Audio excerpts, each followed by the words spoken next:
this is just one of the scenes that earned her the title Queen of Sheba. I'm waiting for the music to be changed. They're playing for me one music the whole time. What is wrong with the DJ? I told him to play the first stanza and the first chorus. You see, we selected music and there were two special songs. The song my hubby was walking down with and the song I was gonna walk down with. It must have been a really special song. Which song was this? I don't remember. Exactly. Why did you make so much noise about it? Because we had organized this for almost 6 months. And even the first things we chose the guest list. The second thing we chose was the song list. I also had another guy in Westlands who does CDs, who was compiling for me the list of songs. There's a friend of mine, a colleague who worked with in the office, who was also looking for the same list of songs. So I had like 4 backups. I told the DJ that play the first stanza and the chorus for every song. But then now this song, he extended it. He played the first stanza, he went to the chorus, the next stanza and the chorus, and I was just there. So I don't know whether he forgot. I really don't know what happened. As long as he played the song and I went and I got married, I didn't ask him. After that. But then I didn't really take it seriously, my stopping there, until I saw it in the video. I was like, really? I stopped and I refused to walk? Yes, you did.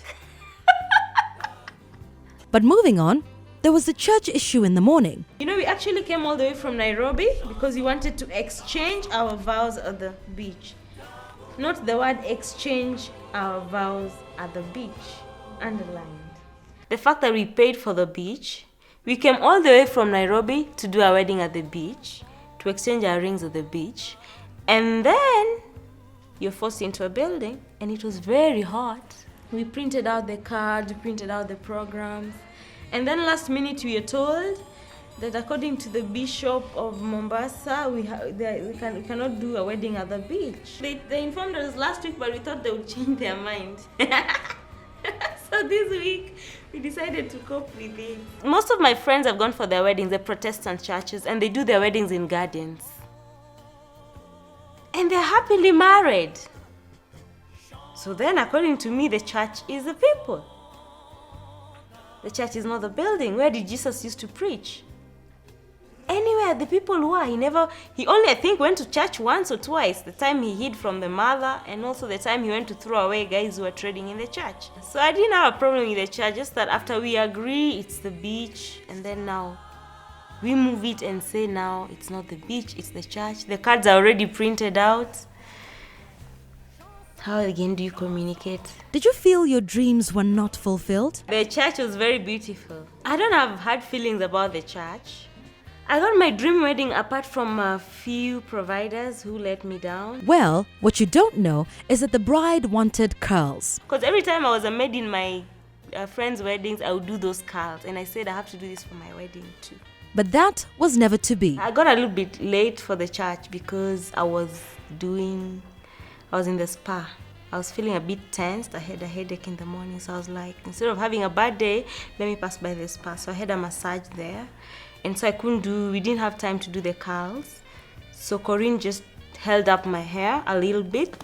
Funny thing is, she never even realized it. Yeah, I enjoyed the day. I remembered later after I picked the pictures, and I was like, no, this hair was not meant to be like this. But then some friends of mine told me, your hair looked good. So I was like, well, okay. But all the same... So if you want to do something for your wedding, do it for the wedding, because it will keep coming. It never goes. I had a headache.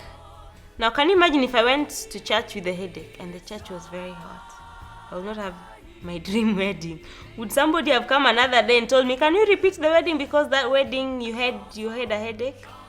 So I had to do away with the headache, and the only thing was to go to the spa. Can you imagine if I walked down with a different song? What would have happened? I would still be thinking about, I didn't walk with that song today.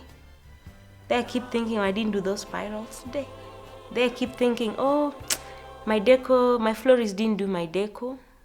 I didn't have lighting the way I wanted. Like every other wedding, there was some sticky situation. The hotel, I think they must have overcharged us. because initially we planned for 100 guests. Then when most people were neither here nor there, so we put them out of the list. So we had about 70 guests, 78. So we told them, let's just do 80. So I still feel 80 or less guests were there. But then when we were leaving the hotel, they produced a bill. We were like, what's the bill about? Because we paid everything. We only had a balance of 50,000. And they brought almost 120.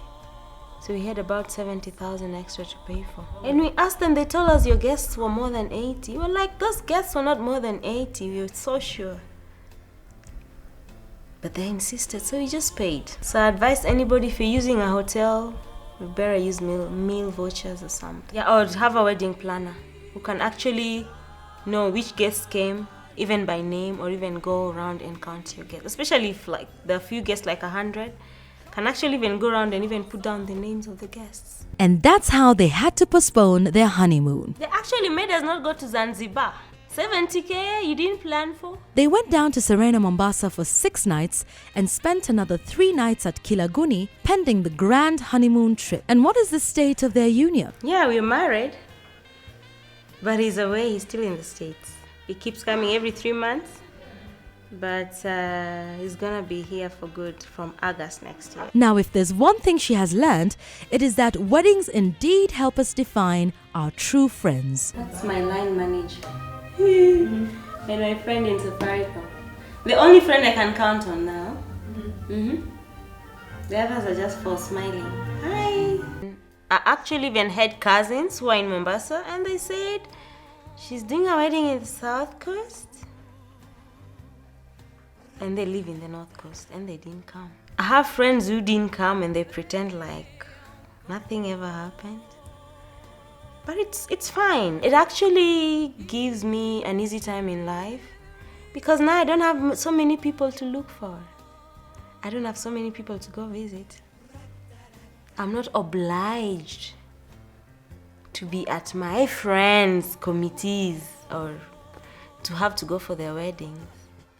Even in the office, if there's I'm somebody who used to go for every wedding in my office. A colleague's wedding, I'm there. A colleague, it doesn't matter which department they come from. I would just go. But then, I realized nowadays I don't have to. If I'm bored, I'll go. As for whether she's a bridezilla, After you guys showed the video, people I met, friends around in the office, they were like, you're tough. So the other day I asked my hubby, everyone says I'm tough. Am I tough? He said, you're tough. You're so soft. So John is happy, I'm happy. That's what matters.